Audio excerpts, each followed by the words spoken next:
बयबो मोजाङै दं इसोरनि अननायाव आरो आंबो बर्थमान नोंथांमोननि अननायाव बा इसोरनि अननायाव मोजाङैनो दङ। गोबाव जाबायमोन इउटुबाव लाइभ फैयैया दालाय फैलायबाय खनसे नोंथांमोनजों दान्दिसे सम सावरायनो मोनगोन साननानै सोरबा सोरबा दाहालागै जानांगौ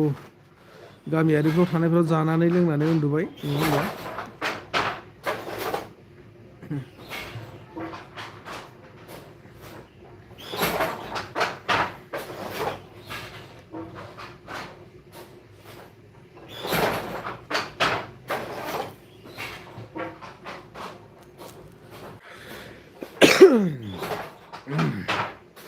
गगाबो मोनगासिनो दं बर्थमान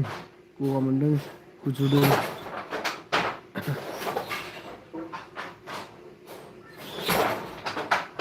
बोथोरफ्राबो गोजाङाबो गरमाबो जागासिनो दं।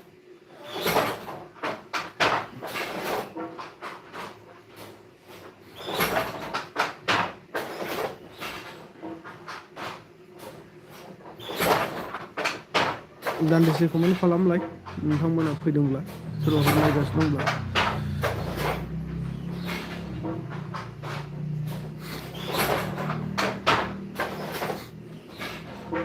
दसे सम सावरायदिनि बोथोरा थान्दा बेखायनो कम्बल जोमो।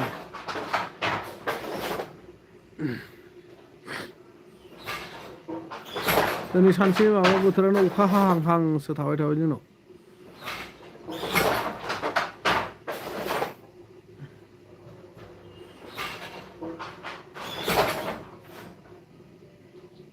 नोंथांमोना गासिबो मोजाङै दंलायोना?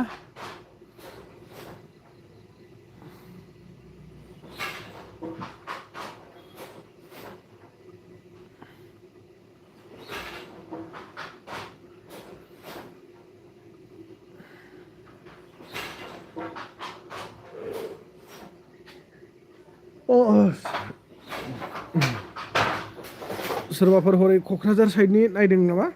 अननानै नायदोंबा कमेन्ट खालाम आरो प्रब्लेमफ्रा बोरै बोरै जालांखो दावराव दावसिफ्रा एसे फोरमायहरदो। थासारिफ्रा मोजाङाव फैबायना फैयाखै?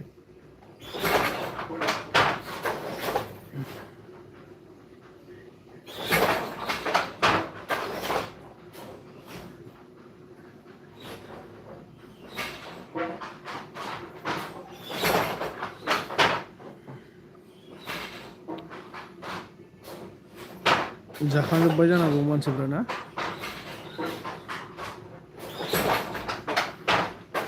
गोबावबो जाथारबाय इउटुबाव लाइभ फैयैया।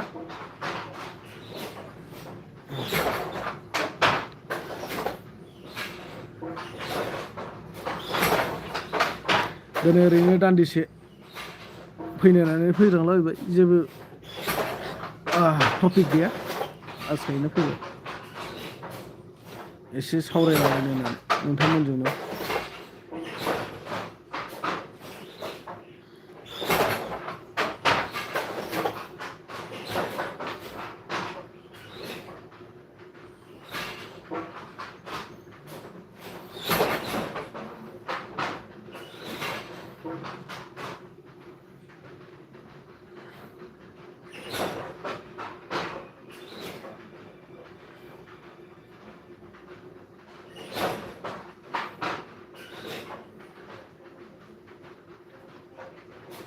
भिडिअबो लाबोनाय जायासै दिनै।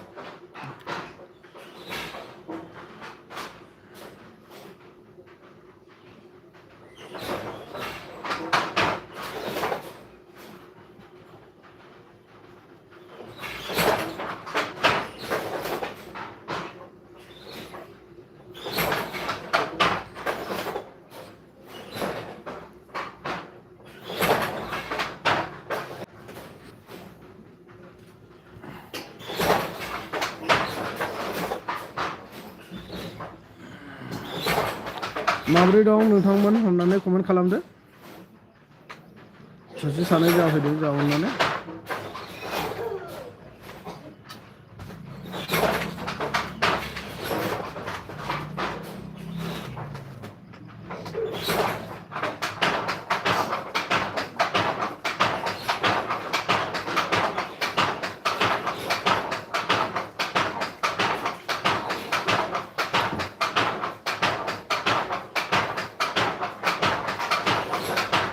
ओइ आदा होनदों हेल'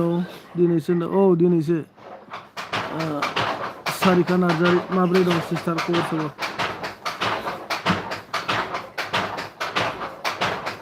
गोबाव जाबायमोन आं फैया मारै खबरा मोजां गाज्रि गेजेरावनो दं सिस्टार नोंहालाय माब्रै दं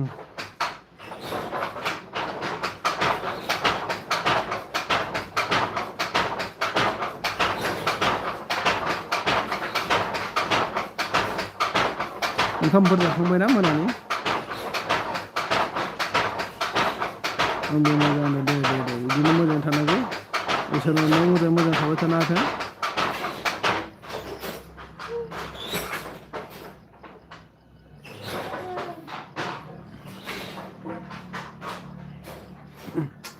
मा ओंख्रि जाना फैखो नानिया जाथ'वाखै आदा होनदों आदसा जाथ'वाखै आरो ना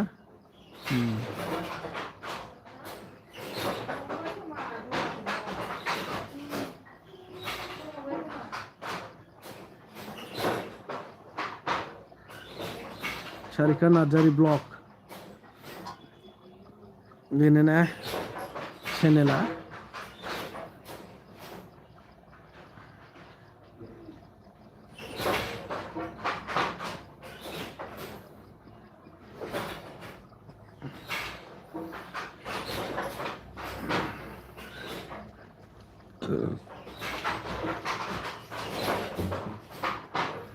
होबाय था भिडिअखौ होबाय था मोजाङै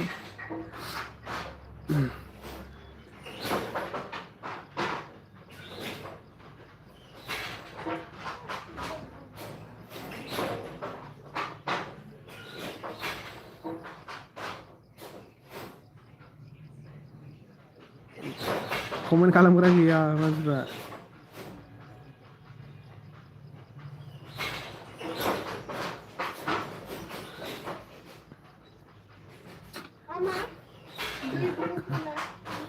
कमेन्ट खालाम दे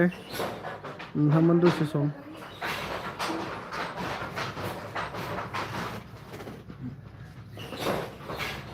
बहुद गोबाव जाबायमोन दे आं लाइभ फैया खिन्थु बहुद गोबाव जाबायमोन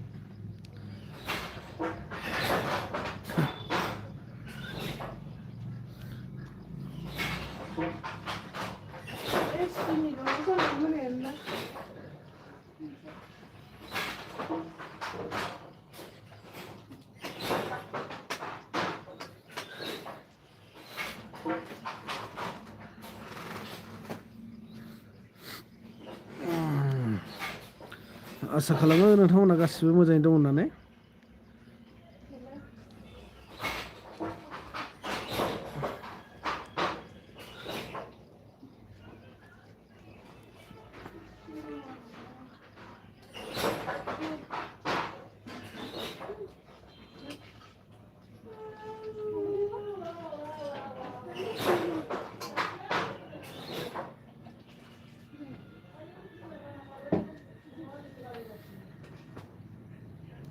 थाब फैबाय था आदानो लाइभखौ आं बारा फैनाय जाखाया नानि इउटुबाव सिगाङाव फैयोमोन सिगाङाव सानसेयाव खनसेसो फैयोमोन आं सिगांथाराव दाना बारा फैनाय जाला फैनो माने बानाय मोनसै मा रायलायगोन नङा होमबा इउटुबावसो माबा फेसबुकावसो होबाय थानाय जादोंमोन दा फेसबुकआबो एसे बोरैबा जाना दं आंना बेमार जाना दं एसे बेखौ माबाफिननो हाबासो इउटुबावबो माबा फेसबुकआवबो ओंखारफिननांसिगोन र' भिडिअखौथ' होगासिनो दङ फेसबुकफ्रावबो बाबा इसे राजानि मुकुट बायदि हरनाया मा जायोलै राजा जायोबा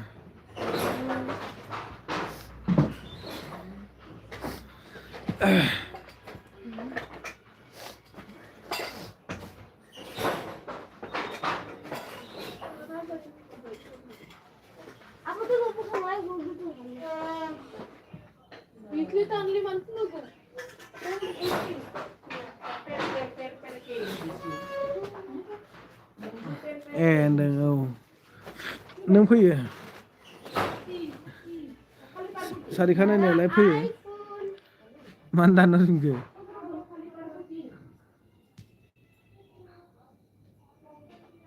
बाबा इनि सुइचखौ लगायना फैदोब्रा फैया होनदों आदसा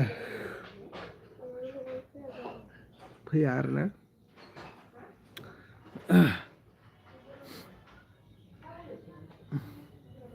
सिगाङाव फैयोमोन आं सिगाङाव फैबाय थानाय समाव बिदिनो 100 जन 150 जन 200 जन गाहाम जायोमोन मानसिफ्रा बयबो राइडआव फैयोमोन कमेन्ट खालामफैयोमोन बिदिनो धेमालि इन्जय खालामफैयोमोन इन्टारेस्ट थानांगौ ना मालाबा होगोन औ होबानो जाबाय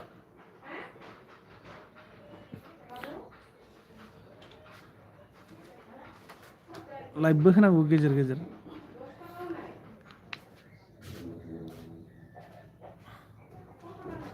लाइभनि वाट्सआ बेलेग जायो लाइभजों गोबां वाट्स टाइम बुथुमनानै लानो हायो गोदान गोदान क्रिएटरफ्रा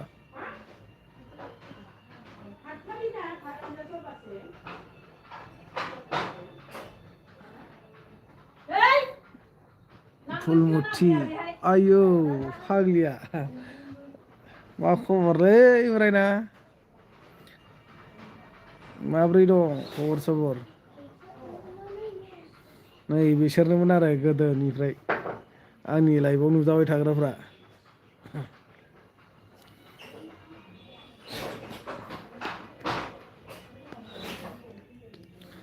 रन्जित हाबा जाबाय आंनो नंगौ नामा दे दे दे मोजांसो बिदि खोथा लानांगौ आंबो जाबाय है आं जाथ'वाखै आं जाथ'वाखै हिनजावसो जादों आंना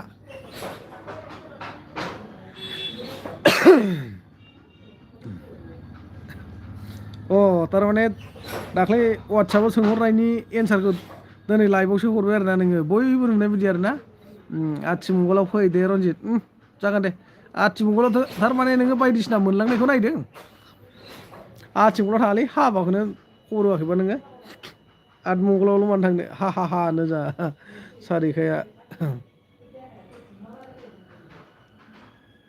फुलमुथि बोरायना मा ओंख्रि जाखो खबरफ्रा माबोरै दं मोजां ना गाज्रि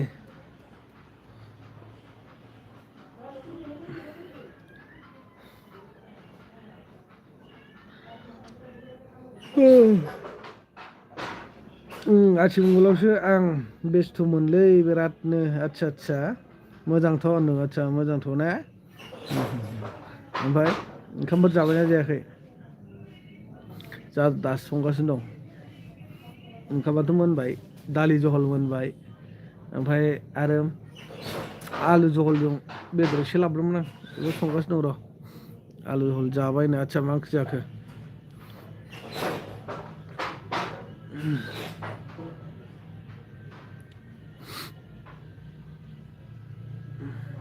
साख्रि मावबायब्रा नोंबो दाना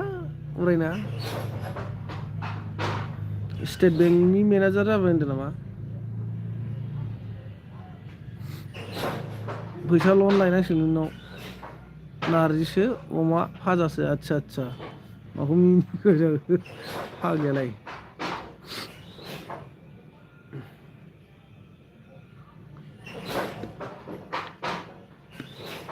मावा आं साख्रिनो माथो स्टेट बेंकआव मेनेजार मावबाय स्टेट बेंकआव मेनेजार मावबाय होननाय खोनादोंथ' नोंखौ दाख्लै मोनसे पस्ट होजालांदोंमोन ना नोङो थाब दानफिनदों ना नोङो आं माबायाव SBI आव साख्रि मोनबाय मेनेजार पस्ट होननानै सोर खिन्थाया नोंनो गावनो पस्ट होजालांदोंमोनलै दसे दानफिनगारदों रायो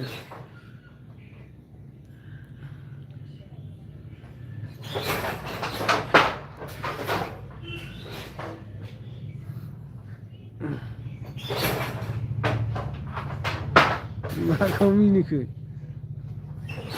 होआखै आंनो होआ जाबाय बावदों होनानै दानफिनना लाबाय आंबो स्क्रिनशट लादोंमोन लानाया ओमफ्राय दानफिनबाय आंबो लन दिरुनना लायनांसिगोन नोंनाव 5 लाखसो 10 लाखसो खिन्थु मारिनायाव गैया दै केस्टिखौ नों मारिबाय थानांगोन बोरायना साबसिडि हरोबा मारिगोन आरोना आङो साबसिडि हराबा मारिनायाव गैया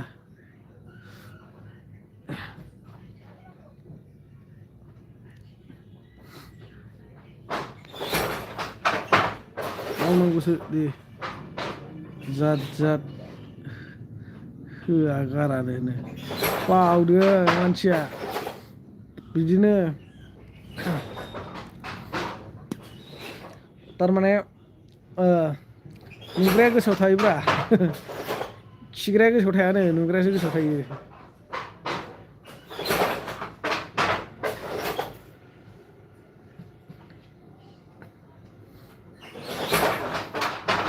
माथो अमा बायदि फुंखो रनजित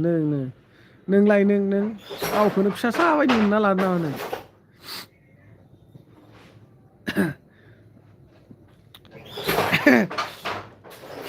हाबा जाथ'वाखै नालाय अमा बायदि फुंखागोन ना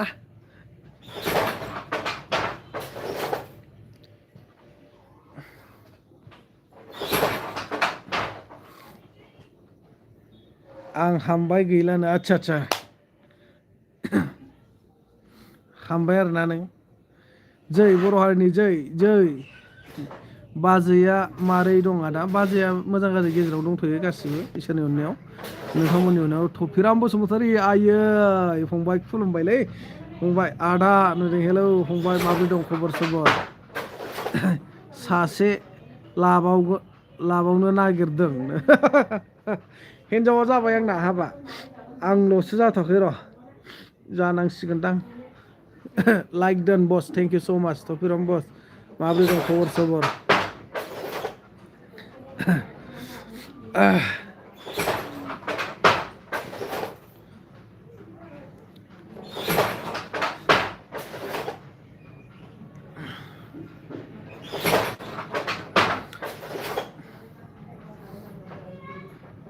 बर्थमान दं बर' आदाना आच्छा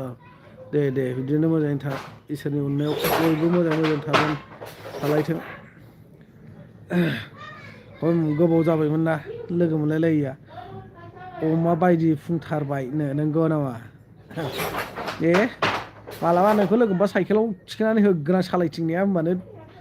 हामगोन बे सेवगोन लुथुर फुथुरनो रनजितनो आच्छा नंगौ नामा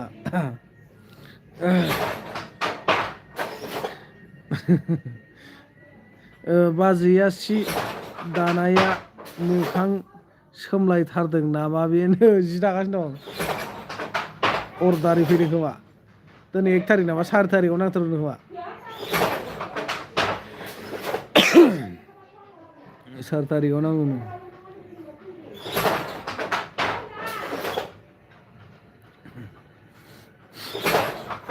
ओंखाम जाबायना थफिराम फंबाय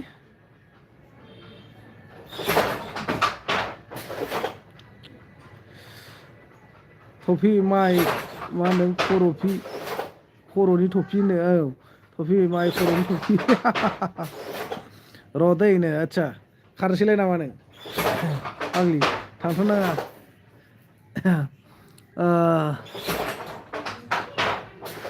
फुल दाउब' होनदों फुल दाउब'थ' आरो दाउब' दिंग्ली साइससो मानसियानो गोजौनो आंनिफ्रायबो जौसिनसो जागोनदां आलु बान्दा कबि सोमोनलै आदा आच्छा आलु बान्दा कबि ना दे आंबो बिराद जानो इन्टारेस्ट मोनोमोनलै ओमफ्राय दाना जानो हाला बान्दा कबि फुल कबि जाबानो गेससो जासै आंखौ बेखायनो बिराद गोबाव जाबाय आं जायैया बोसोरसेयानो जाबाय खोमा बान्दा कबि जायो आं दिनै बाजार खालामनायाबो आलुखौनो 3 जातनि लाना फैबाय आं बे ओरैनो आलु नन स्टप जालाबाय थाग्रा आलु गुफुरा बेखौ 5 केजि लाबोबाय 50 थाखा 5 केजियाव आलुआ फाल्लायाव 50 थाखा आरो ओमफ्राय मा होनो आलु गोजा ओंखारदों आरो गोरलै बे 20 थाखा केजि ओमफ्राय बादाम आलु ना मा होनो फिसाया बेखौ लाबोबाय आधा केजि ओमफ्राय पियास लाबोबाय 2.5 केजियाव 50 थाखानि ओमफ्राय फानलु गोरान 100 ग्रामल' बेखिनिल' आंनि बाजारा दिनै आदा मालाबा फै सराइबिलाव जोंहानाव हा नों सराइबिलनि नानि थांबा मालाय बोरै लोगो मोनगोन दे आंखौबो देखायब्रा बाबा सिनायगोन औ उनावनो आदसा सराइबिलनि आरोना सराइबिलावथ' आलासि दङ बन गामिनि हाबा जाफैनाय नानिमोन मा नाम मोनथाय खमथार नामा होनबा आलुआ नोंसिनाव हो आदा ओरैनोथ' खमथार नङा फंबाय आं एसे मोनासो थांदों ओरैनोथ' डाइरेक्ट मा होनो फारला 70 थाखा 80 थाखा फानो फुङाव ओरै मोनाबाबो दंमोन बै गिदिर मोजां एकदम मोजां साफा आरो एसे अबेबा हाद्रि नुलायनाय थाया होमबा बेफोरबायदि नालाय बिभाग दङ ओमफ्राय बेफोरो माने 70 थाखा 60 थाखा फारला आरो ओमफ्राय आं लाबोनाया 50 थाखा फारलानि आरो जोंनिखै कुमारि खाथा बाजाराव 90 फारला आदसा कुमारि खाथायाव ना मोनायाव थांबालाय एसे मोनायाव थांबा खमाव मोनो आरो गोबाव जाबाय एसे ना सिंगिखौबो सेरसेनि बारामोन 250 थाखायावनो लाना फैदां फैफेरबाय आदा औ थाङो नानि आं गसाइगाव थाङो सम थाङो नै मास मोननै जाबाय खोमा खनसे थांना फैदां टाउन खाथियाव स्टेसननि ओरै खोला सोनाब मा गामिमोनथाय थाङो दाख्लैबावै बिनानावाबो खबर हरदोंमोन हाबा जासिगोन होननानै आदसा होनदों औ थाङो आं नानि गसाइगाव क'क्राझार गसाइगाव थांबाय थायो सम क'क्राझारावथ' थांनांगौसो दंमोन नायनि फेब्रुवारि मार्चहालागै फेब्रुवारियाव जायाबाबो मार्चआव थांनाय जागोनदां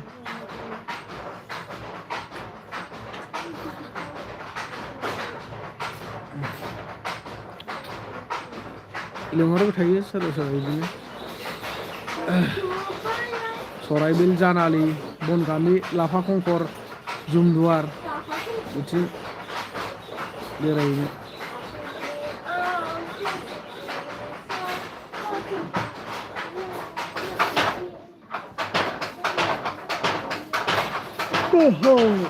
माबायाव बनगावआव आलासि दंना जोंहा आयंमोन दं आयं बुरि दं आयं बोराइ गैला आयं बोराया गोदोनि सावथाल गन्दगलाव थैदों होमबा जों जोनोमानो जायाखैमोन नामाथाय आजि 35-40 बोसोरनि खोथा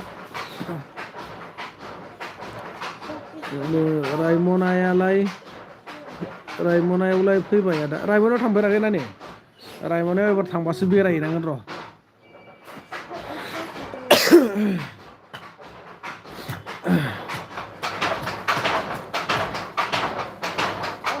रायमनायाव थांफेरनाय जायाखै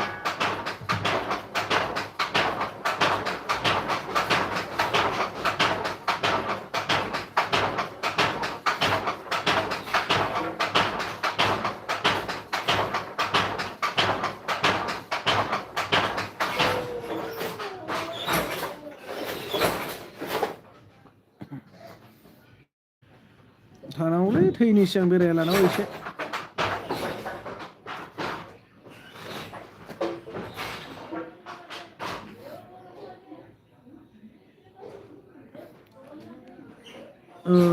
एसे10K मोसानाय जायगाया नोंसोर थानाय खाथि जायो नामालै आदा औ आं थांदोंमोन ना फंबाय मथा मथि बेनिफ्राय 40 थाखा ओमफ्राय ओरै 30 थाखा 70 थाखा भारा जालुकबारिसिम 40 थाखा लायो जों थानायनिफ्राय ओमफ्राय आरो जालुकनिफ्राय ओरैजाय 30 थाखा लायो 70 थाखा भारा हर'जाय स्टेडियाम होनदों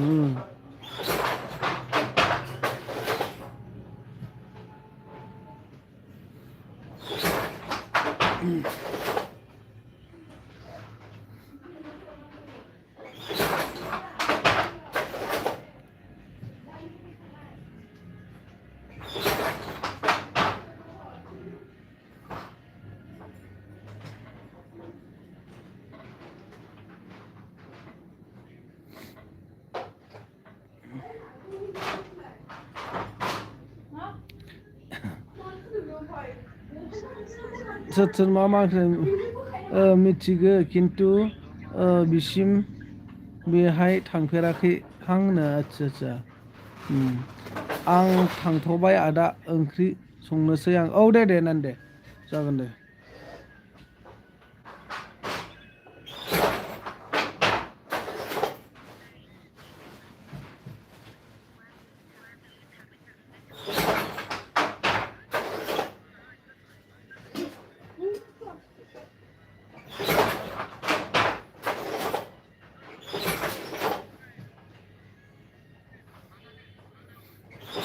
लास्ट मा होनदों लख्रासिम थांबाय थांनाया आदसा लख्रायानो लख्रा नेहुरु जाय स्टेडियाम लख्रा स्टेडियाम होनबाथाय बेनोखा आरो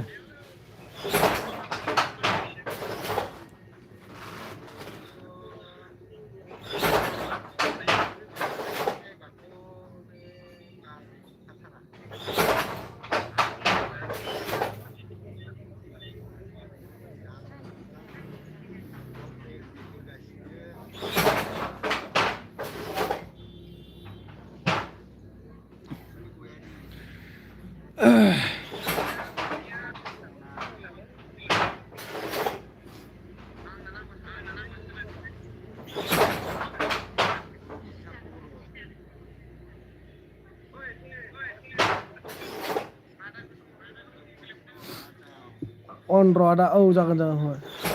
देनाय गाइसनो कमेन्ट खालाम अननानै नोंथांमोन माबाफोर सोंनो गोसोबा सोंनो हागोन अननायनि गेजेरजों जों बयबो गावजों गाव रायदावलायाबाना लोगोफोर फैदो गामिनि लोगोफोर फैदों दे रायज्लायदो फंबाय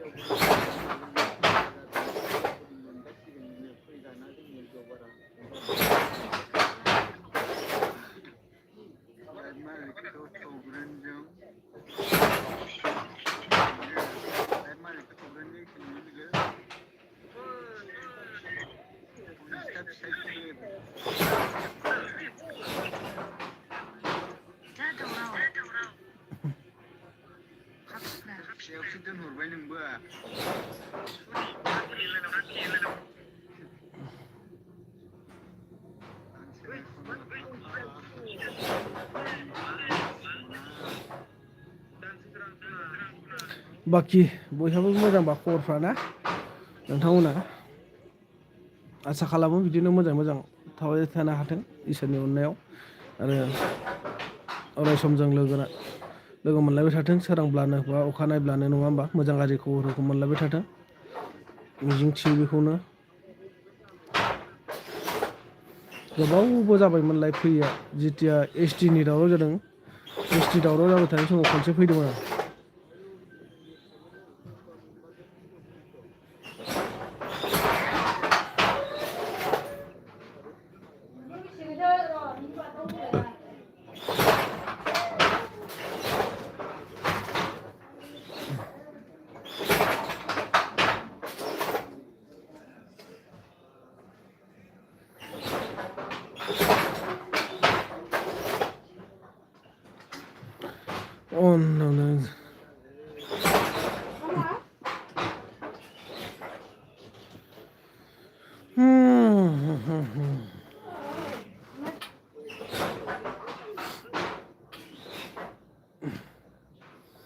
मा जाबावगोन जोंनि बर' समाजा गावजों गावबो नासयलायनाय जोबनो थांला गुबुन हारिजोंबो नाख्रेबजानो थोला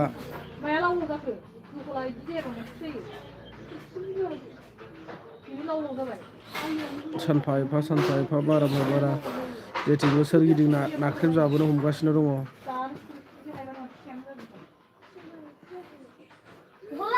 गोरलैयैनो नुहुरखायोबा जोंखौ बर'फ्रा गावजों गाव खौसे गैया होननानैनो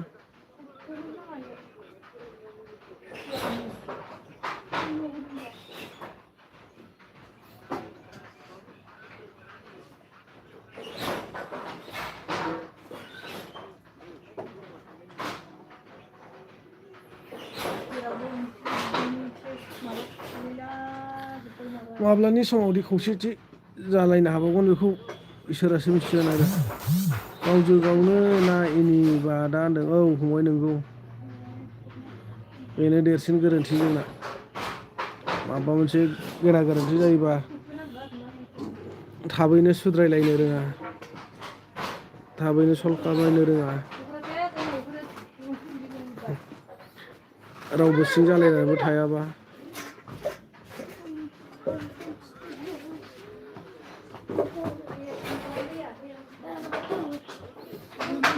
बेयावनो गुबुन हारिफोरा नाख्रेबनो चान्स लाखागोन औ नंगौ दा फंबाय बिदिनोथ' जालांगासिनो दं दा हनै जेथिंखि नाहरा मानो ना मा होनो नङा होनबा आदा औ नंगौ दा फंबाय मानो नङा जानो दिनै जों नाय जोंनिनो ST बेखौ जोङो गुबुनजों सेजानो थांगासिनो दं बेराफारसे जोंनिनो बर' सुबुंखौ इनाय अनागारि खालामनानै नायगार बुथारनानै दिनै जोंनि बर'फ्रा रागानि सटजों बिथांमोनखौ बुनोनो मोनबाखै खोमा ना रावखौबो न'ल'सो सावनाय जादों न' सावनायावनो माबायदि माबागासिनो दङ नुवाखै दिनै आरो थाङै थुङै फैयै फैनानै मा जाखो बेसेबांबा गोबावनि उनाव दिनै वेस्ट बेंगलाव थानाय बर'फोरखौ बर' जाथि बर' कमिउनिटि ग बेक स्ल'गान होगासिनो दङ धरना होगासिनो दङ अब्ला बबाव थागोन दा वेस्ट बेंगलाव थानाय बर'फ्रा बबाव थांना थाहैगोन बिटिआरआव जोंनि आसामाव फैयोब्ला बिथांमोना बबेयाव थागोन बबेयाव दोनगोन बिथांमोनखौ सरकारा आसामाव नायनो थाङोब्ला साननो थाङोब्ला दस्रा हारिखौनो जेव दोननानैसो दोनखाजोबनाय दङ खनसे बिटिसिआ नेम गैयैफोरनि बस्ति जागोन दानो सानसे औ नंगौ दा नाम गैयैफोरनि जायगा मोनसे समाव जोंखौ दैमालु बिर जोहोलावमोन सावहोलांनायानो नांगासिनो खोमा जोंनि बर' हारियाव फारि फारिनो लासैनो बर'फ्रा सानसे समाव हाजो खर' खारखानानै थैजोबनांगोन होननायानो नांबोगासिनो दङ आरो नांलांबायबो थागोन जुदि बर'आ जुक्ति जायाब्ला खौसे जायाब्ला दिनैनाय बर'फोरनि गेजेराव बुंबा दुखु मोनो हाजारथा ओंखारबाय आफादफ्रानो जोबनोनो थांला आफादानो आफाद आइजो आफाद आइला आफाद नङा होमबा बर' फरायसाया मोननै आफाद जाबाय गावस्राबाय मोनसे जाहैबाय एबसु मोनसे जाबाय बनसु दा रायजोआ बबेथिं जागोन बबेथिं थागोन बेनि गेजेराव पलिटिक्स ओंखारबाय पलिटिक्सआ गोदो दंमोन बिपिएफनि उनाव दा जोंहा इउपिपिएल ओंखारबाय इउपिपिएलनि उनाव दिनै एपिबि ओंखारबाय आरो गाबोननो गोदान जोंनि बर'फ्रा मोनफ्रोमबो पलिटिक्स हान्जायाव गैया होनना बुंनो हाया बर'फोरखौ कंग्रेसाव दं बिजेपिआव दं एजिपिआव दं निर्दलयाव दं ओमफ्राय इउपिपिएलआव दं बिपिएफआव दं गेस सिलिन्डाराव दं भिपिआइ होनो बुङोना इन्टारनेसनेल मा होनना बुङो भटार पार्टि ना मा आइबिपि ना मा बेयाव दं ओमफ्रायथ' आरो बांगालफोरनि साबि थालायसिनाय दङ दिनै बैयाव गावस्राजोब्बाय बयबो सानो जोंनि पलिटिक्स पार्टिया मोजां बैसोरबो सानसिगोन जोंनिया मोजां बैसोरबो सानसिगोन जोंनिया मोजां बिदिनो गावजों गाव बिदा फंबाय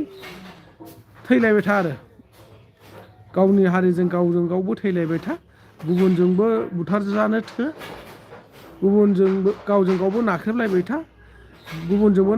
नाख्रेबजा गावजों गाव नासयलायबाय था गुबुनजोंबो नासयजा बेबायदि आरोखि जोंनि बर'फ्रा माने खुनु बुंनो थाङोबा सान्थियानो गैया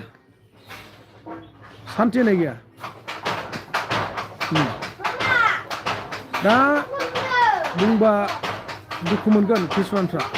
बिटिआर एकर्डखौ गोजोन सुक्ति होननानै बुंदों बाथ्राया सैथो गोबां जोंनि बर' हारियाबो बिटिआर एकर्डनि गेजेरजों बिखुं लामनांनाय सेंग्राफ्रा लामनांनो गदों आरो पुलिसनि आखायाव बुजानो गदों नङा होमबा बाट मेनलि एक नाम्बार सान्थिखौ सोर मोनदों होनबा गुबुन हारिया उपद्रब गैला बर'फ्रा रावबो डिस्टार्ब खालामग्रा गैला बेबायदि जाहैबाय आरोखि बिसोरनि थाखाय हाग्रायाव थाग्राफोर गैला नालाय बिथांमोननि थाखाय सान्थि जाहैबाय गोजोन माने बिसोरनि थाखाय सिगाङाव माने बिथांमोन थानाय समाव जानला मेनला जोंनि गामि गामि थांनानै बेफार फालांगि मावनो हायाखैमोन बिसोरो जा मावदों जोंनि बर'आनो मावनो मोन्दोंमोन बेफार फालांगिखौ दिनै नाथाय बिसोर गैयि लोगो लोगो मा जाखो साफा बिसिनि मानसिफ्रासो गुबुनफ्रासो आरोखि बर' गामि गामि हाबै हाबै साइकेल लायै लायै बाइक लायै लायै बेफार फालांगि मावगासिनो दं जोंनि बर'फ्रा न' जोंनि बर'आ 30 थाखायाव फानोब्ला बिसोरो थाइसे थाइनैखौथ' गाख्लायखायो जोंथ' बुंखागोन 30खौ नाथाय बिसोरो 25 थाखा होना लाना फैसिगोन नाथाय जोंनि बर' बेफारिया डाइरेक्टलि 25 थाखायाव बायद्राया एसेबाबो आरो गाहायाव लुबैबावो बे हिसाबै मालाय बै सब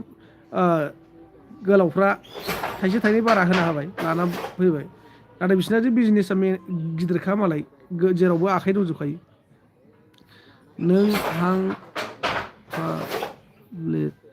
नों आं पाब्लिकआ खौसे जाबाय दे आदा गेदेर गोलावफोरानो खौसे जाया ओहा फंबाय नों आं पाब्लिकआबो जुदि खौसे जायोबा गिदिर गोलावफ्रा जेबो नङा गिदिर गोलावखौ पाब्लिकआ खौसे खालामनो हायो आरो जुदि गिदिर गोलावानो जायोबाथ' बेयाव आरो खुनु खोथा गैला फिसाफ्रा ओरैनो जाखानो गोनां जागोन बिमाजों बिफाजों खौसे जायोबा फिसाफ्रालाय मा खालामनो हानो नङा होमबा दिनै फिसाफ्रा आरो बेराफारसे दिनैनि दिनाव जों बिमाजों बिफाजों खौसे जायाब्ला फिसाफ्रा ज' जानानै बिमा बिफाखौ खौसे खालामनो हायो बेबायदि आरोखि दिन्दां भारा आं हिन्जाव लायाखैलै आदा आदसा हिन्जाव लायाखै ना बुंगोरा गैला सुगोरा गावगोरा गैलाना बेखायनो गिनाय गैला नामा होनो आदा औ नंगौ आं हिन्जाव लानो रोङा आदानो आदसा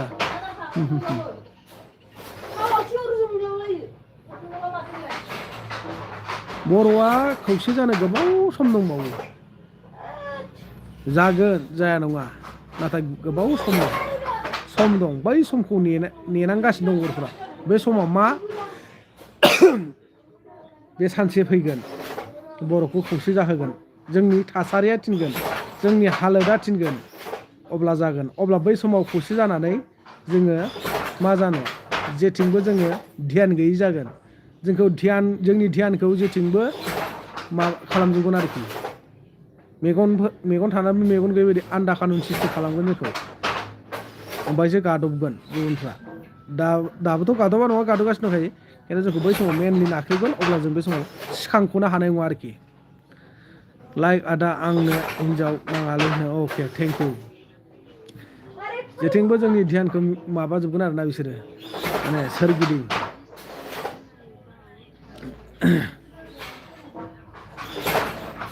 दाबो नाय सरकारनि मानसिफ्रा मालाय गुबुननि आखाइयाव बायदिसिना नुसेयावबो गुबुन हारिखौ जेबोखौनो खालामा नाथाय बर'आ सोरबा सिखा गंसे लानानै भिडिअ खालामबा दाय जायो रुवा गंसे लानानै भिडिअ खालामबा दाय जायो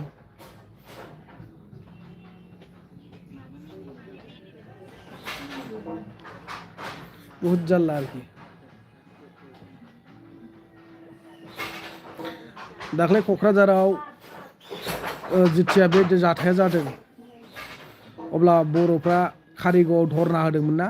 बे धरनायाव सासे पुलिसा लाउथि चार्ज अर्डार मोननाय लोगो लोगो ओरैबायदि हाथाय अरखेलायनाय होसोथाब बुबाय बर'फोरखौ नैबेखौ आङो फेसबुकाव भिडिअ होबाय फेसबुकाव भिडिअ होदोंमोन आं हरसेनि गेजेरावनो 2.5 लाखसो भिउस फैदोंमोन लगे दिसपुरनिफ्राय केस खालामबाय आंखौ लकेल थानायाव मोनहैबायानो लेखा लकेल थानानिफ्राय फन खालामबाय उफाय गैया हरजों हरनो लिंहरबाय नालाय हरजों हर लोगो हमनानै समाधान खालामनो गोनां जाबाय भिडिअफोरखौ दानहोजोब्बाय जोंनि बर' आइजोफ्रा जोंनि बर' बिमाफ्रा थफ्ला थफ्लि लानानै रिलिफ जानो थांनायखौ भिडिअ खालामबाय आङो बेखौबो दानहोबाय मा जाबावगोन अब्ला आं जेब्ला हिन्जाव लानोसै अब्ला हिन्जाव फिनांगोन आंखौ आदसा आं सान्दों माखासे ब्रिटिश मुगायाव फैसिगोन नामा सान्दों BTC-आव आदानो जानोबो हानाय फंबाय सानसे जागोनबो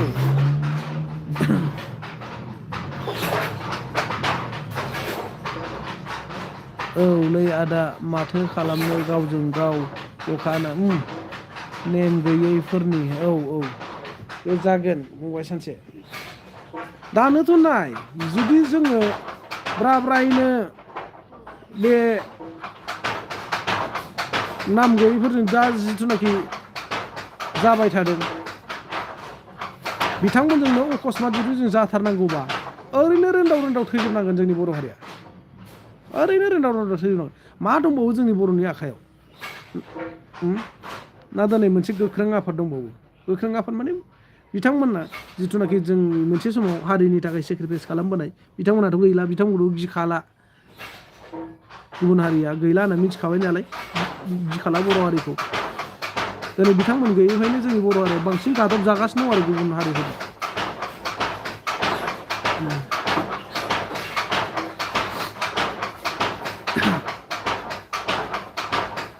माथो खालामबावनो बेनोसै होननांसिगोन जोंनि बर' हारिनि खाफालाव लिरनायानो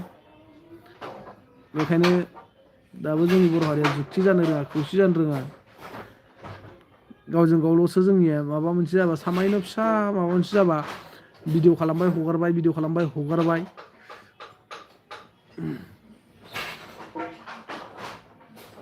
गावजों गावबा हले फिसाखौनो गिदिर खालामलायगोन नाथाय गुबुनजों जायोब्ला रावबो आसि थुग्रा गैया रावबो खुगा खेवग्रा गैया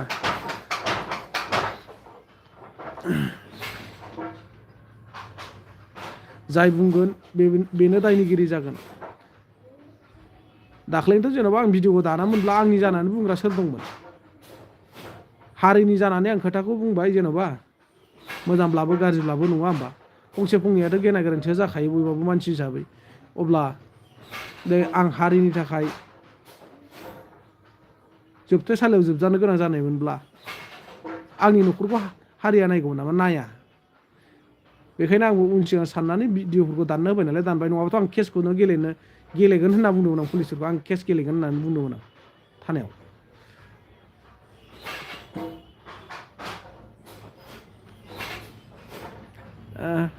लोगोफ्राबो बुंबाय जा एक्स एनडिपि इउनाइटेड फरामनि बिथांमोनहाबो बुंबाय जि जाबाय दानदो बन्दु होननानै खावलायजोब्बाय ओंखायनो दानस्राबाय आरो आं माथो खालामनो आरोना हारसिङै केस जुजिनानैबो लाब गैया बिसोर जाबाय सरकारनि मानसि उल्थांलाय फाल्थांलाय ओरैबा ओरै खाख्रायनायाव थिग दंथारो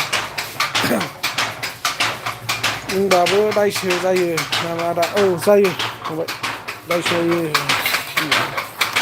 माथो खालामनो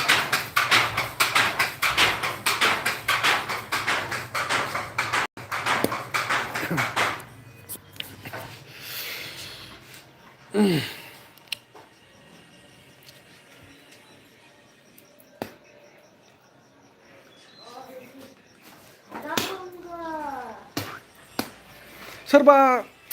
MLA MP बर'खौथ' बादा होनदों सोरबा हारसा MLA जोंनि बर' जायगायाव थानानै खामानि मावैखौ बुंबाबो दायसो जायो माथो बेयावबो दम हरखांबाय आंखौ बेबो रावबो नङा जोंनि बर'आनो जायगानियानो दम हरखांबावबाय खिन्थु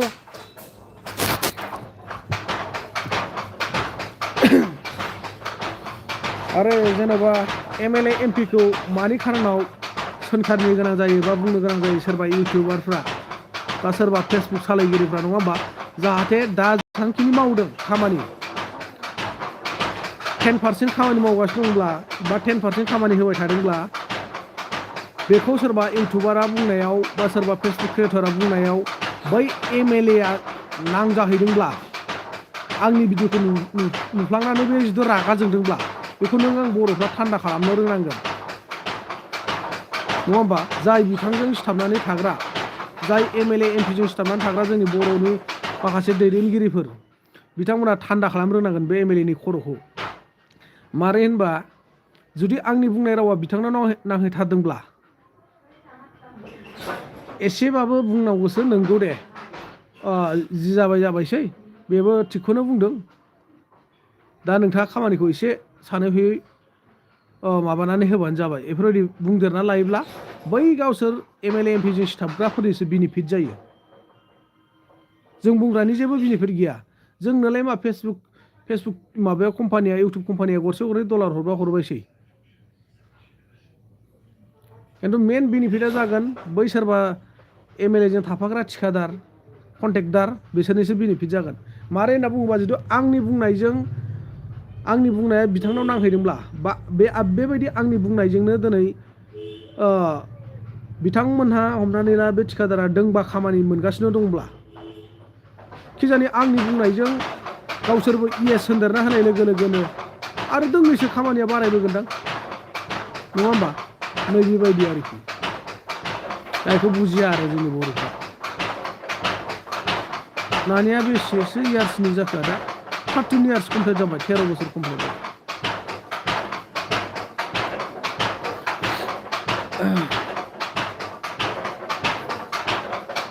बेखायनो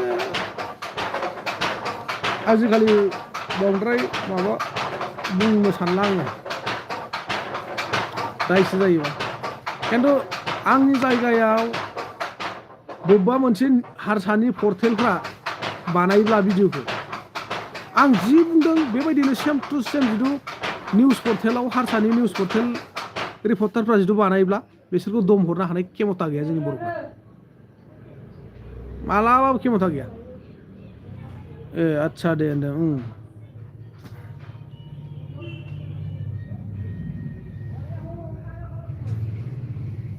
बर'जों बर'बा हो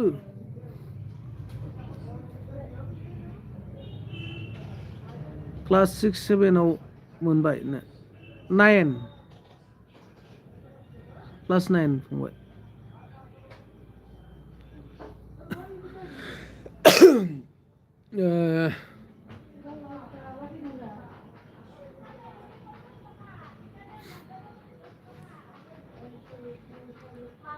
क्लास 9 मोन दा माखासे प्रब्लेमनि थाखाय गेप्स थानानै दङ एबार नैबे फरिखा गिदिर जोब्बासो एडमिसन मोनफिनसिगोन दे साख्रि लानांगौ होनो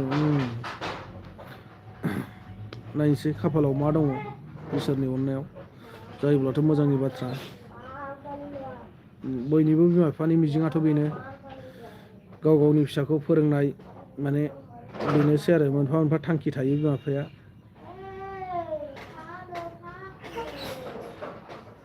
थांखि गैयाब्लाथ' मिजिं गैयाब्लाथ' गथ'फोरखौ फोरोंनायनिफ्राय फोरोंनायानो साबसिन नङा होमबा नाथाय गथ'फ्रासो इयुनाव मा खालामसै आरो बेफोर गासैबो इसोरनि आखायावसो उननि समाव मा जालाङो नुलांबाय थासिगोन थैयागौमानि ओमफ्राय जाखांबाय नामा होनबा आदा लाहा जाथ'वाखै फंबाय मोनजोब्बाय जानोसै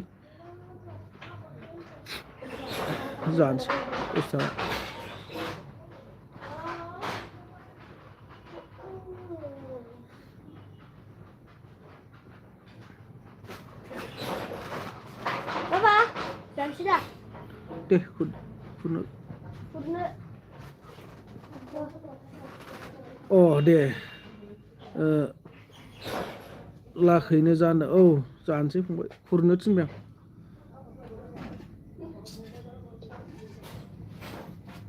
आं रावबो गैया माथो सानैजोंल'सो रायलायबाय थानांबाय सासे फंबाय फैहरदोंमोन मानसिफोरा थांजोब्बाय नामा सल्ल' जन दङ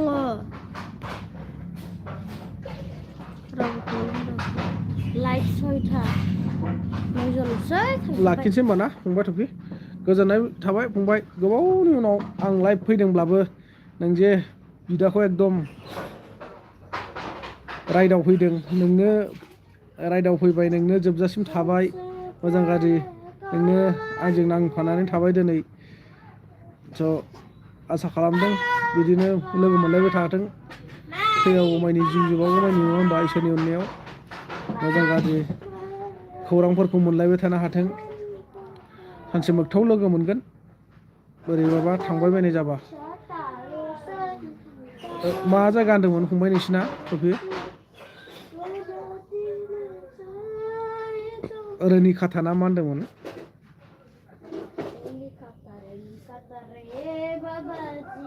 निश्चित थांदो नामा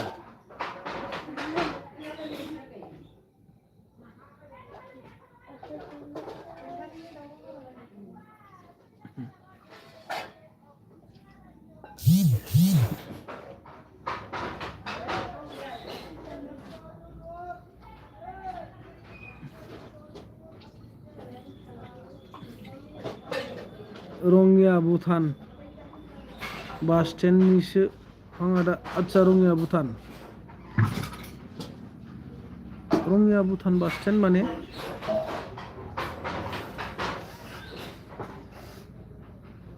भुटान थांग्रा बास स्टेन्ड नैबे रङियानि आरोना नों दहाय कुमारि खाथा होना ना रोनि खाथा होनामोनथाय कुमारि खाथाबाथ' रङियाव र' रोनि खाथाबाथ' एकदम ओरै क'क्राझारथिंसो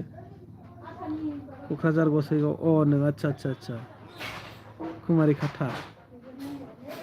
ओरै फाग्ला दैमाथिं थांग्रा नबस्थि थांग्रा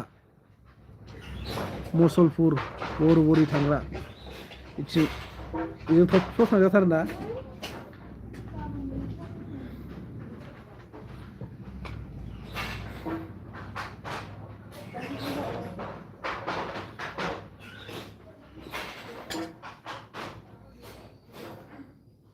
दे अब्ला लाखिलायनोसै ना ओंखाम जानोसै मोनाबायबो नोंसोरबो जायाखैब्ला जादो स' आसा खालामदों उनाव बिदिनो लोगो मोनलायबाय थागोन होननानै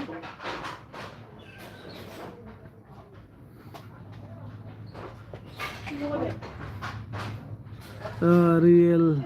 जोनोम जायगाया कुमारि खाथायाव आदा आदसा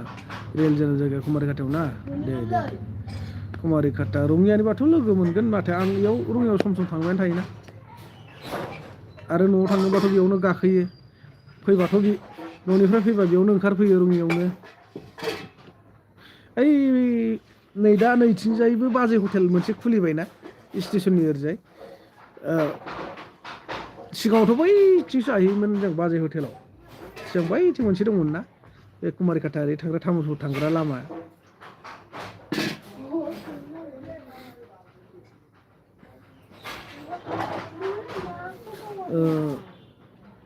रङियायाव आदसा जोंहा जयन्त बरा हाय কি খবৰ মা খবৰ আদা খবৰটো ভাল বেয়া মাজতে আছে মই এতিয়া লাইভটো ৰাখিম ভাত খাবলৈ হ'ল সময়ো হ'ল 1 ঘণ্টা হ'বলৈ হৈছে লাইভটো ধন্যবাদ বহুত ভাল লাগিছে আপোনালোকে যে আহি পেলাই মোৰ লগত কথা পাতিছে মৰমত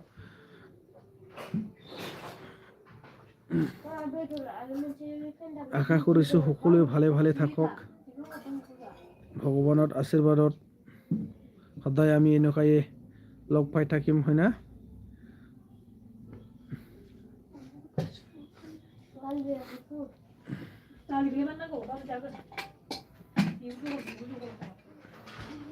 दे होनबा ने आदा